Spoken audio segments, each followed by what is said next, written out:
Hi, my name's Kellen Gilmore and you're watching the LARNE project.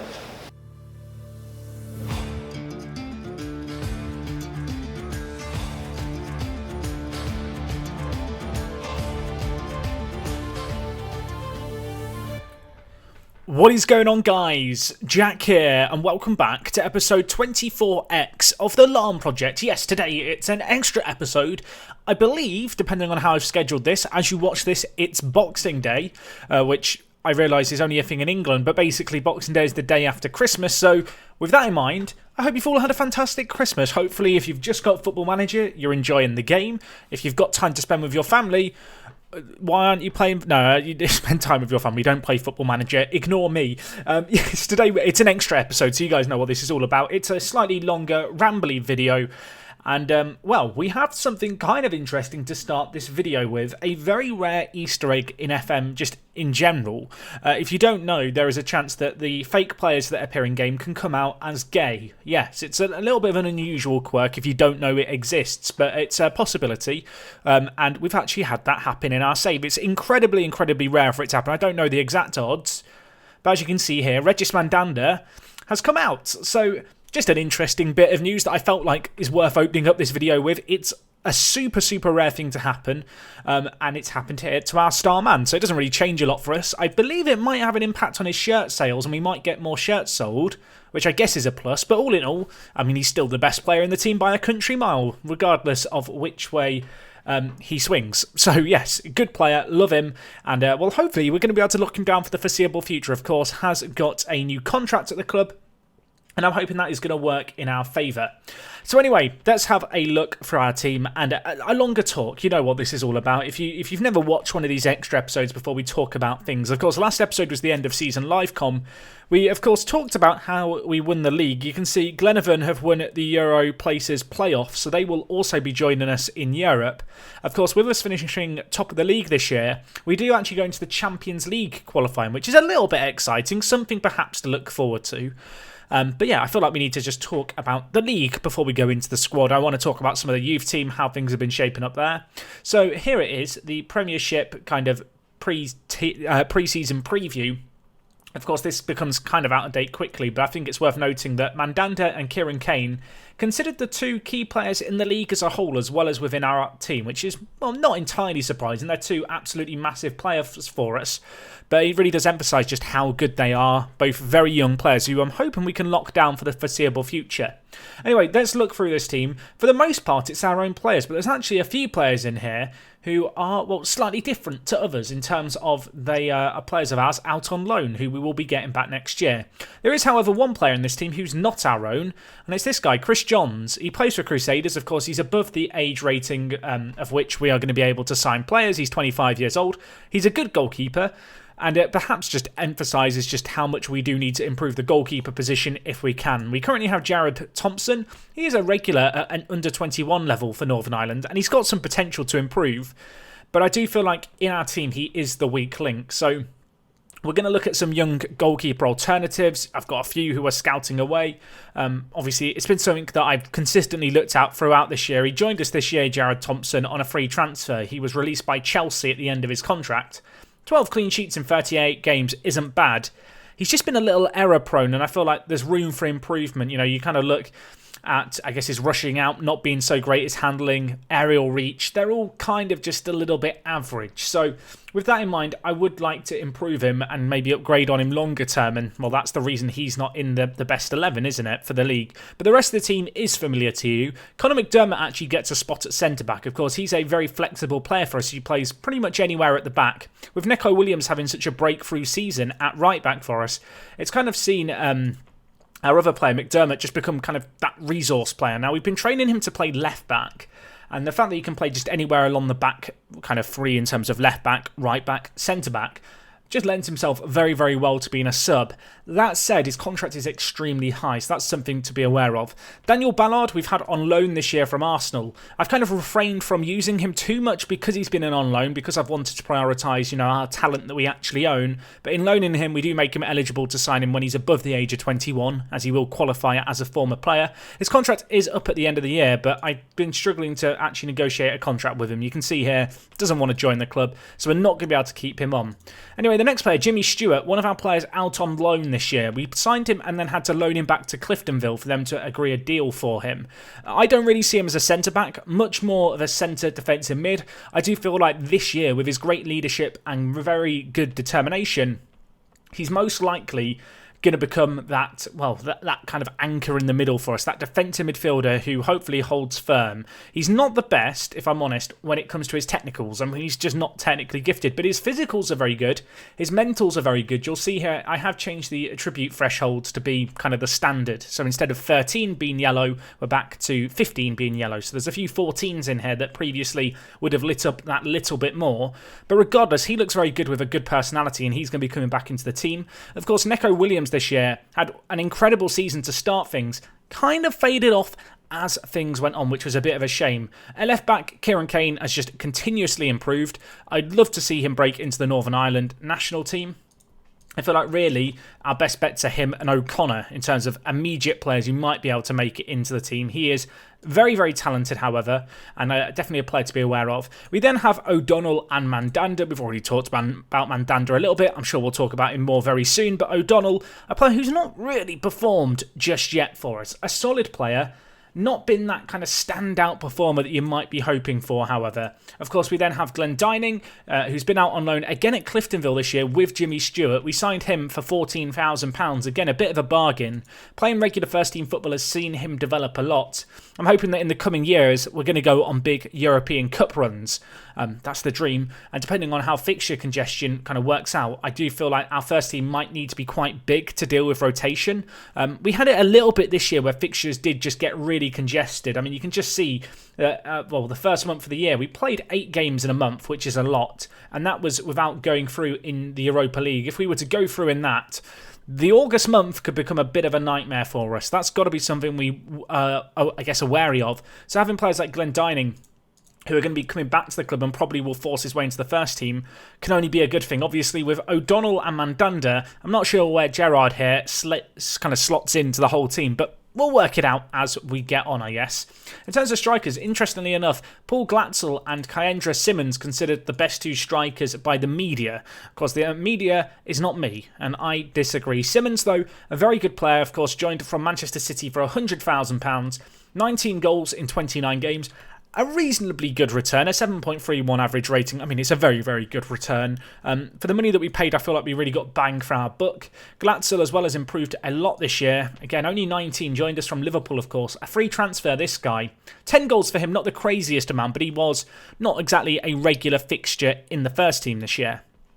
Anyway, we'll have a bit more of a run through our squad in just a second, but I do want to talk about the stats in terms of the team overview stats and also the player overview stats just for the league, just so you can see how things are shaping up. So you can see here, in terms of goals scored, we had the most with 94 goals scored. Ballymena, 82 goals scored, a reasonably good return for them. Of course, one of the reasons they did finish second this year, and you can see they were very good at consistently hitting the target. For 51% of shots on target is pretty good. As for us, 44%, it's not the greatest, but you can see we do excel in a number of other areas. Crosses completed, we're fairly high on here, although it's pretty consistent across the entire league, or at least with the teams at the upper end of the spectrum. Passes completed, 75% for us, is significantly better than Crusaders on 72%. Of course, we do play a very possession and passing orientated style of play, and that kind of shows in the fact that our average possession is at 56%, which is, well, really, really good. Addons, on the other hand, you can see second highest possession in the league. They finished 8th this year, and I guess that's a real indication that you can have all the ball you want. You've really got to make stuff happen with it, and Addons just simply haven't this year. That's 1% pass completion, 54% average possession, really hasn't reared itself and turned itself into goals, and as a result, they have struggled this year. In terms of fouls committed, we're not that high there, not entirely surprising. Tackles won, 93% is pretty impressive if you ask me, especially when you look at the teams trailing us. It's a lot of lower down teams, you know, the teams who are less likely to have the ball. The fact that we complete so many of our attempted tackles means that we are very, very good at winning back the ball and definitely contributes to our large amount of possession. In terms of goals conceded, we have the best defence in the league, only 37 conceded. You can see here Glenavon and Cliftonville up there as well. Ballymena, who finished second, who obviously scored a lot, not been so great defensively. The fact we've been able to be so kind of defensively secure, but also attackingly kind of prominent, really is a positive sign. You can see 7 goals conceded from corners, 4 from direct free kicks, 3 from indirect free kicks. Unfortunately, we can't see too much for goals, but you can see here 11 of our 94 goals came from corners. There were a few teams like Glenavon and Glentoran who did eclipse us in this regard. 15 for Glenavon. That is a pretty monstrous total right there. Anyway, if we have a look at player overview here, John Morris, the best player at hitting the target, of course, a player we've had our eye on a little bit. Without all our striking talents, I'm not as keen on this guy as I once was. You know, with his inconsistency, injury proneness, his potential ability, not looking standout, at least in the eyes of our scouts, who, of course, over the last 2 seasons have scouted him every time we've played against Glenavon, and so they're pretty familiar with him. Yeah, he's not looked particularly scary, but he is good at hitting the target. That said, he's not been top goal scorer this year. You can see Paul Heatley has been that man. 29 goals scored for him for Crusaders. Really has been their kind of carry potential this year. The player who's really put the team on his back and done his best. 12 player of the matches in 33 games is absolutely ludicrous. I don't think we even get close to that. You can see in terms of other top goal scorers, there's lots of players getting over 20. We didn't actually have anyone get over 20, but you can see here we did have Kyendra Simmons and Paul O'Connor get pretty close. Simmons on 19, O'Connor on 17.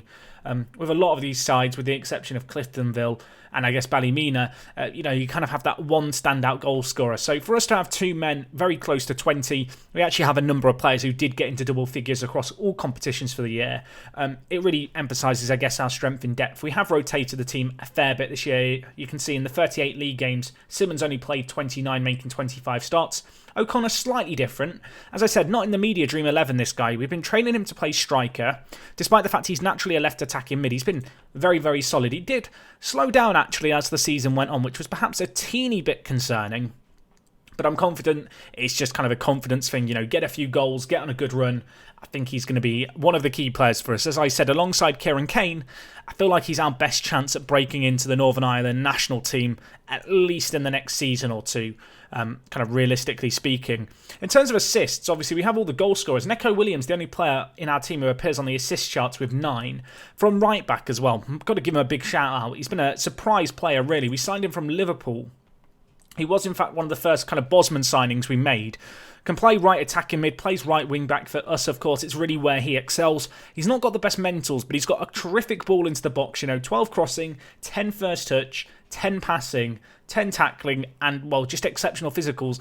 It kind of makes up at this level of play for his lack of mental fortitude and, well, decent mentals at all. You can see 5 concentration, 9 decisions, 6 determination. I'd like them all to improve a little bit. He's got 4 years on his deal. He's not on the biggest wages. And, well, if he can perform as well as he is, it doesn't really matter how bad his attributes are. We are going to, continue to give him opportunities in the first team. You can see he's covered just a crazy amount of ground as well. His average distance covered is 13.33 kilometres. That is more than half a kilometre more than the next highest player, which is Bradley Lyons for us, of course. And you can see Phoenix Patterson not too far behind with his distance covered. Obviously, with us playing a narrower system with not so many players in the wide areas, those players in the wide areas, and obviously Brad Lyons, who frequently has played as that box-to-box midfielder, a lot is asked of them to get up and down the pitch a lot. These guys, these 3 are kind of the real players that are, well, there's a lot demanded of them in this system in terms of they've got to cover a lot of ground to cover the spaces that they occupy and that they leave open given where they are. Patterson, he does have a little bit of coverage in Kane at left back, someone who is going to bail him out. But for Neco Williams, all on his lonesome out on the right, he needs to cover the ground. And with 15 stamina, 14 acceleration, 14 pace, even though his work rate isn't the best, he really does put a shift in for us, and that's kind of evident, I guess, by just the crazy, crazy amount of distance he does cover for us. In terms of other players, key tackles, I don't think we have anyone here. Obviously, we don't really have that many last-ditch tackles required. In terms of tackles completed per game, we don't have anyone here, although Jimmy Stewart, our loanee, does appear on here. Of course, with us having as much of the ball as we do, there's not really that much need for tackles throughout a game. In terms of most clean sheets, you can see here Jared Thompson is actually joint with Tuffy of Glenavon in this department. However, Jared Thompson has played 1 fewer games and conceded fewer goals overall. So as a result, he does get the top spot there. And in terms of goals conceded, You can see here Jared Thompson, only 5 conceded for him, which is really, really impressive. Obviously, you can see here players like Tuffy, whilst they have a similar amount of clean sheets, when they concede, they ship a fair few. And when you compare that to some of the teams behind, it doesn't look that great. I guess the frustrating thing with Jared Thompson is, whilst he is, statistically the best goalkeeper in the league, I feel like his kind of overall goalkeeping performance could be better, and our stats could be significantly better than what they actually are.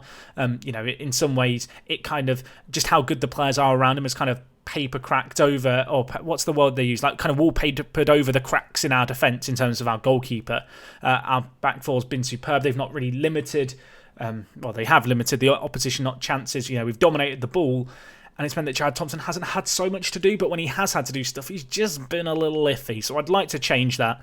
I guess that point about the defenders being so good is best shown in Shane McClaney. Of course, the club captain, 29 years old. He's been top-notch for us again this year. 7.39 average rating. That is one of the highest in the league by a pretty notable margin. You can see only Heatley ahead of him. If we just look at average ratings as well, Mandanda's up there, Simmons is up there, O'Connor's up there, Kane is up there. All the young players who I'm putting a lot of faith in to really step up and really, I guess, plough our team forward are performing in the league. The league is one thing though, and it's one thing that I can't overly focus on, because whilst I want to try and win the league every year, and I kind of expect us to do, although I don't think it's ever going to be plain sailing, Europe is where we want to make things happen. And of course this year, it didn't happen at all. We lost in the Europa League best placed playoff first round to OB. The first leg, we lost 3-0 at home. And when that happened, as you guys will know if you watched the episode, my heart sank. I will say now, if you watched that episode, you might remember seeing kind of the game look quite laggy. I can only really apologise for that. There were some recording issues, and I was actually out of the country when that episode went up, so there was nothing I could do to try and fix it. Not that there would have been anything possible to fix. However, despite that defeat and, just everything not going to plan, the second leg, we did sort out everything and we were on top in this game. 3-0 up, I thought we were going to do the impossible. I panicked though. I didn't make any changes, and it was a last-minute goal for Kenny Jonasson that got them the winner and the crucial goal to win 4-3 on aggregate. Genuinely, one of the most heartbreaking moments in FM that I can recall off the top of my head. It really was gutting. It's kind of interesting when you look at the team here, how much has changed. Obviously, you can see here Devlin was in goal for us. McDermott played right back. Tilney played left back. McGrath, a player who I had high hopes for, but really just hasn't developed this year, and I don't know where he's going to fit into the team next year, just not performing that well. You'd have to say, actually, when you look through this team, O'Connor, Mandanda, Simmons, I guess Romario Vieira and McClaney, the only players of this starting 11 still regularly playing come the end of the year. You kind of look at players like Tommy Stewart, has 1 year left on his current contract. He is maybe eligible to be a staff member, so maybe we could sign him on as a player coach, but he's just not really good enough now, which is a little bit sad to say. But you compare him to someone like O'Connor, there's just no reason to ever play Tommy Stewart at this point, which is kind of, it sucks to say, but I've got to be looking forward instead of worrying about the past. And, it's similar to some of the players on the bench like McDade, like Graham Kelly. I put a lot of faith in this team to try and give us a good performance against OB, and they just showed they weren't quite good enough. This year we have spent a decent wad of money when you actually look at things on players, and I think we are stronger as a result. Given our track record in the transfer window, it was always going to be a busy one. But we signed more players than I expected, but we also saw some players really step up and perform and surprise, which was good to see. Certainly there were some disappointments in there, but players like Ryan Newell really kind of broke out and became great players for us, and I'm hoping he can, really show us that the money that we spent on him, which was £38,000, was money well spent. Obviously, we brought Sully back into the team. I love this guy. Obviously, some necessary experience is also very good in important matches, which is nice to have. I believe that will apply to our qualifying games next year. So I'm very, very excited by him. We have obviously got a few players coming in the next year. Gebby is going to be joining us in January, so still a little while to wait for this guy, but he looks superb. And also Andrew O'Neill here, a player who my scouts dug up. They said he had some good potential. He was available as a free transfer from the Republic of Ireland. We've signed him. We'll see if he can develop. We'll see if my scouts are right. I mean, it was a very low-risk transfer. We literally got him in for nothing, and he'll be joining us at the end of his contract, if I'm not mistaken, which is actually in 2 months' time. So that's kind of nice there. You can see our transfer budget has been set at £3.3 million. I've had a little bit of a poke around to see what we might be able to sign, but the kind of sad reality is, whilst there's some players here who look very, very good, they kind of just want to join on loan. And the players who don't want to join on loan, there's a few players here who I might look at. Obviously, I kind of need to look at players whose contracts are expiring. The reality is that things just aren't plain sailing right now. We need to kind of look at and evaluate our squad before we go too crazy. I feel like with transfers, there's some good players here, some players I'd love to sign, but our squad is already kind of big. So I think actually this summer you're going to see a little bit more in the way of reserved transfers from us. I'm going to say that now. If you come to next season and I've signed like 50 players, I apologise, but there really aren't that many players that stand out. I think I was looking at Janil Bennett briefly earlier. He kind of looks like he could be a similar player to Phoenix Patterson. He's right-footed, but he can play out on the left. Maybe we should give this guy a scout and see what he's all about. His contract does actually expire at the end of the year. Does he want to join us? Yeah, there's a chance. Okay, well, maybe we'll get in Janil Bennett. There's going to be a few players like that, I think, that we might look at. Obviously, I want to scout them to make sure they're good before we get them. Also, a few City players here. So, I don't know. I feel like, well, so far we've had Kyendra Simmons come from City and he's performed well, and Phoenix Patterson performed well. Maybe we are going to have to look at, well, cycling some talent and recycling some talent, from the Premier League clubs to see what they can offer us. That might be something that we look to as a longer term game plan, depending on, I guess, on how good those players can turn out to be. Anyway, we've already talked through quite a lot. We're 21 minutes in. I want to give a bit of a squad rundown. You can see here I have Match Stats Squad View. I've not actually looked at this for the entire year. If you want any of the squad views you see in my videos, I should also say they're all available on the Steam Workshop. So if you want them, they're available. But yes, this view here, I kind of like just to look at upon reflection at the end of a season. Inevitably, it all kind of gets a little bit broken by having so many columns and the fact I play in windowed mode to record videos. But hopefully you don't feel too overwhelmed by what you can see on screen. But I do think it's kind of a useful resource. You can see in terms of minutes played, Jared Thompson is the top player. But behind him, we have McLeany and then O'Sheen. Obviously, O'Sheen has been playing very regularly alongside McLeany at centre-back this year. I like O'Sheen, but I do feel like we've got other players coming up for our ranks who might be able to challenge him. I want to say, is it Tom Johnson? No, it's not Tom Johnson. There's a player, well, there's a few players in our under-20s who I'm keen to promote, I think, this year. It's Andrew Morrison is the player I'm thinking of. A player who's been playing in the under-21s regularly this year. You can see there's not a massive difference between them. Debatably, Morrison is a better player. Doesn't have the same consistency, but he's one of a few players, Morrison, who I think we will be promoting to the senior team for this coming year. But yeah, this year O'Sheen and McLeany really have forged a partnership at centre-back. You can see behind them O'Connor, Mandanda, Kieran Kane. Not entirely surprising there. One that might be a bit of a shock is Brad Lyons. He's a player who I feel like I've not started in that many games. I kind of have. It's kind of deceptive because he's been playing a lot of that box-to-box midfielder role for us. But he is a very big earner given kind of what he offers us. He's got 6 goals and 8 assists from centre-mid, so maybe I'm being overly critical. I'm not sure what more he could do for us. But I just feel like when you compare his just raw ability, there's perhaps better uses of wage budget out there. But he's kind of clocked up a deceptively large amount of minutes. Kind of a very good go-to sub just because he can play so many different positions for us. Behind him, though, a few other players you can see here. We've got Romario Vieira, who again has played that centre-mid role for us. Paul Glatzel, Conor McDermott, Tommy O'Donnell. We really have actually given a lot of minutes to a fair amount of our players. There's a few players in the team who haven't played so much. A number of these actually January signings who only ever came in as squad players. But generally speaking, there's been a decent amount of rotation in the team. That's kind of shown, I guess, in the number of appearances. When you consider Rory Jarvis joined us in January, Billy O'Brien is just our backup keeper, Morrison, a player who we're kind of looking to promote from the second team, as I mentioned. Pesteridge joined us in January. Jeff Hughes, I'm sorry, Jeff, but your legs have fallen off. Graham Kelly, just a little bit surplus to requirements. A great player for us, good for the last couple of seasons. I do like him a lot. I've just not had a real need for him in the side. I've got better younger players who need that first team football opportunities when, well, the opportunities present themselves. But yeah, they've done pretty good there. In terms of overall goals this season, you can see Simmons has 26, then it's O'Connor on 21. Glatzel, Mandanda and Phoenix Patterson all getting above 10, however. So some really, really good performances by them there. Slightly further behind, Tommy Stewart, when we did play him, did score, although he was consistently playing against weaker opposition. In terms of assists, this is something that I think is very interesting.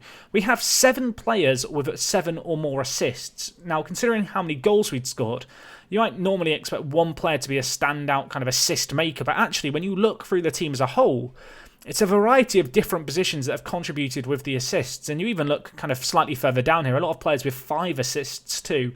It really has been a team performance. There's not been kind of one go-to playmaker in our team, which I guess is a tiny bit surprising when you consider we play with an advanced playmaker. But what I noticed this year is the advanced playmaker gets a lot of secondary assists. And I realise when I say secondary assist, people might not know what I'm talking about because it's an ice hockey term. But essentially a secondary assist is kind of the pass before the assist. It's something that I think Ozil is kind of infamous for doing at Arsenal. I've seen some stats dug up before about how if you look at the pass before the assist maker received the ball, more often than not, it comes from Ozil for Arsenal. I kind of feel like if you could see that, the same would be true here with Mandanda. He really does create a lot. You can see, in terms of headers, just pointless stats here. McLeany has 458 headers. O'Sheen next highest with 280, but that is some way off.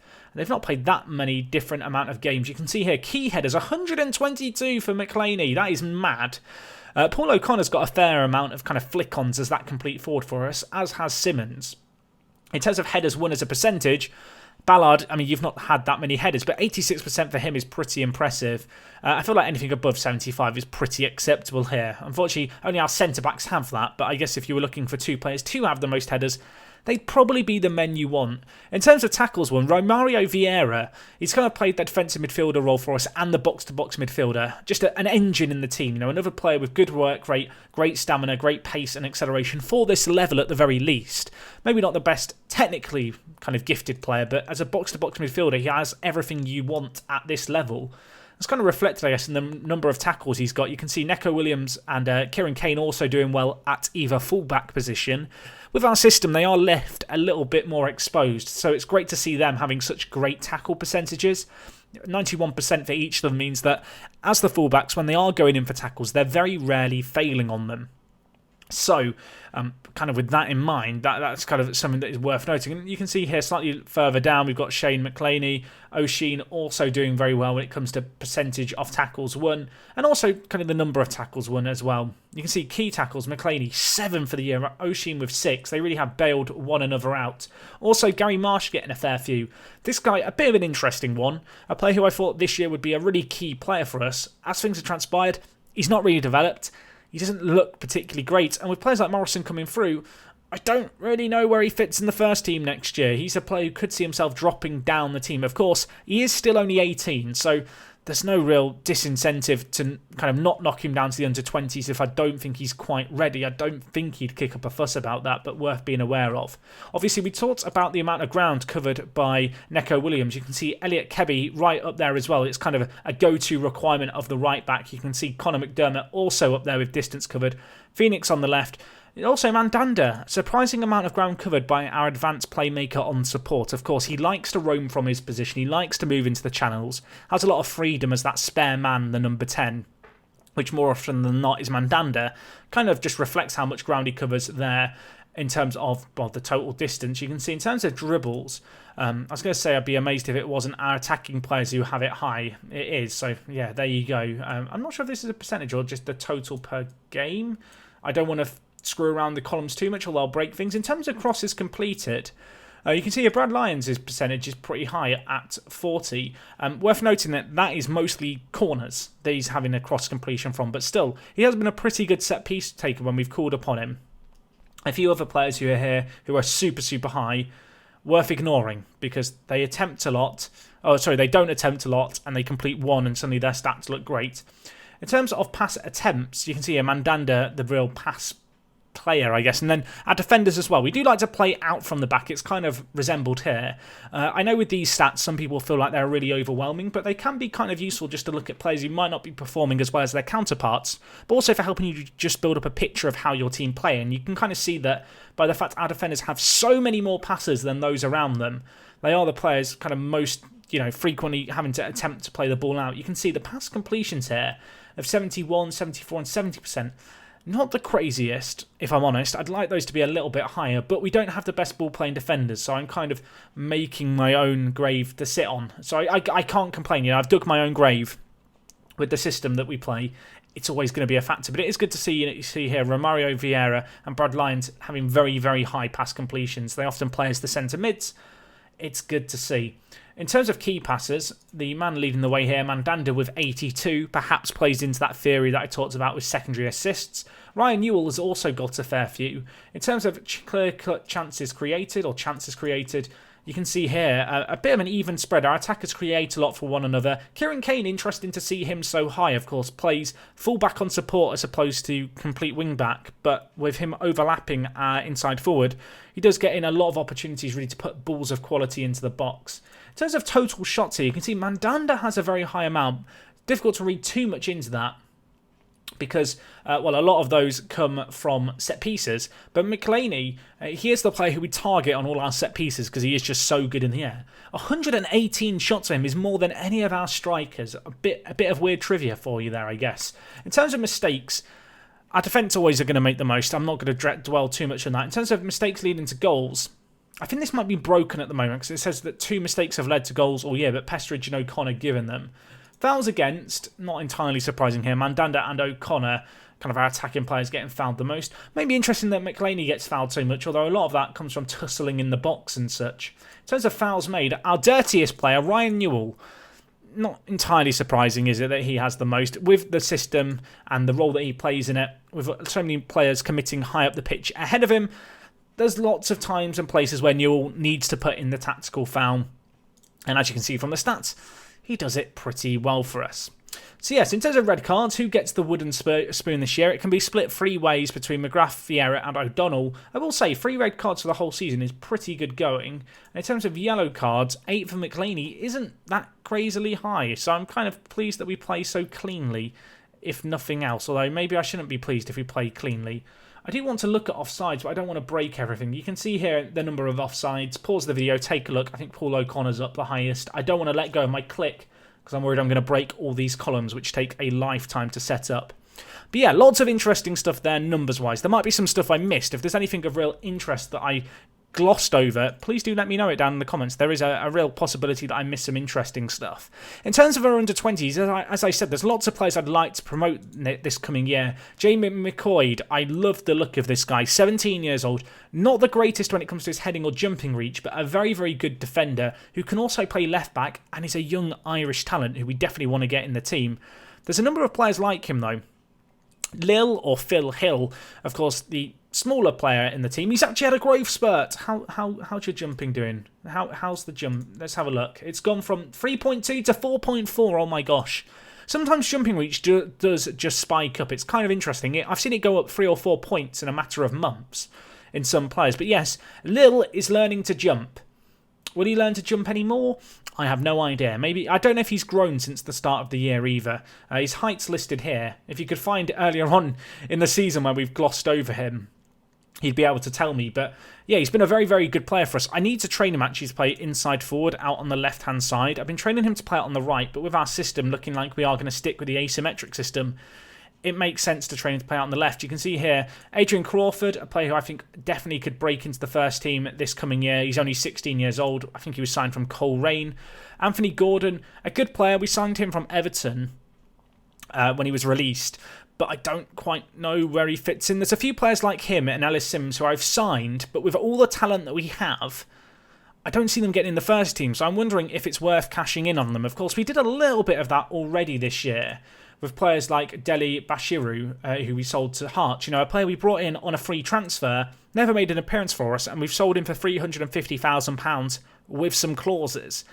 I kind of like the fact that we were able to get that kind of money. If bids like that were to come in again, I'd probably have to weigh up selling some of these players, especially in the attacking department, who I don't quite know how we're ever going to fit in. Other players, Jim Wood, I think, could make it into the first team next year, depending on how fixture congestion is. If we could progress to the group stage of the Europa League, which I think has to be an aim this coming year, players like Jim Wood here would probably get a chance in the team. Similar thing can be said for players like Mark Holmes, although he does only play on the right side. So again, like Phil Hill, might need to train him to play on the left. A similar player actually is Lee the Plumber King, or Lee King. You might be able to work out why he's called the Plumber if you think about his name enough. But he's a good player who can play out on the right. He has a left foot, so I'm not so keen to play him as a left inside forward. However, I don't know, maybe there's a possibility to play him as a right wing back now I think about it, because his tackling of 10 and marking of 6 is kind of workable. He's been on loan at Glenavon this year where he's not performed great, but he has been given regular first team football, which has helped his development. It's certainly something I want to offer some of our players. Neil Bale, another player who might make a breakthrough into the senior team. Jimmy Stewart almost certainly will, as will a few of these other players who we've loaned out like Gerard Glendining. These are players who have played regular first team football at our title rivals. It's time for us to give them a chance and see what they can do. Obviously, you can see here, if we sort by ability, we have lots of players in that 2.5 star range. I think one of the challenges for this summer is going to be identifying those players who do have the quality to play in the senior team, who do have the potential to go far, and getting them into the senior team and seeing what they can do. Players like Brandon Oddy, I love you, Brandon. You were great for us last year, and for Glenavon this year, you've been pretty superb. 8 goals and 7 assists. Not the craziest average rating, but he gets goals, which is kind of what you want from your striker, if nothing else. But the reality is, I just don't think he's worth promoting to the first team. We've got better young striking talent out there.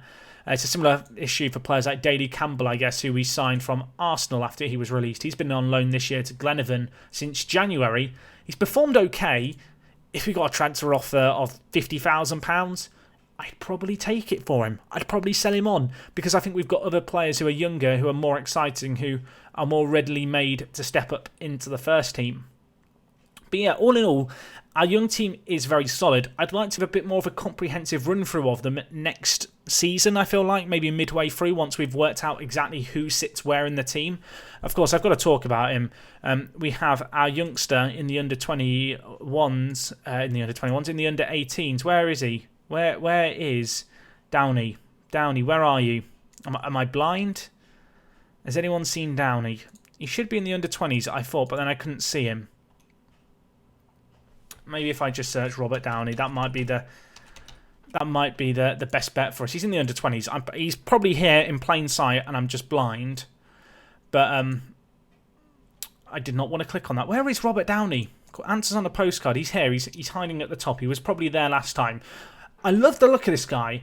I don't know if he's going to be ready to play for us next season, but I do not think he's far away. And given the fact he's one of the first players we've had generate here, who I'm really, really excited about, I'm hoping he can do good for us. Thomas Watson, who was our hot prospect who I was excited for from last year's intake, he's not developed at all. He's just not improved. And our scouts are doubting now his potential, or rather our coaching staff are doubting his potential, which does have me a little bit in limbo. So we'll have to see how he gets on. One of a few players who we'll be keeping tabs on and who I'm hoping can develop, but I'm not overly optimistic about. You can see here, our finances, they've been better. I'm hoping obviously the board are going to invest some money. We should have a little bit of money coming from TV deals and such at the end of the year. Our wage budget, we are massively, massively under it, so plenty of room to jiggle things around here exactly as we please. In terms of how we will jiggle things, I mean, we could really up the transfer budget, but I just don't know if there's a player worth £4.5 million who's going to want to join us. We've got the option to bring in a few more coaches, although our coaching staff is fairly large here.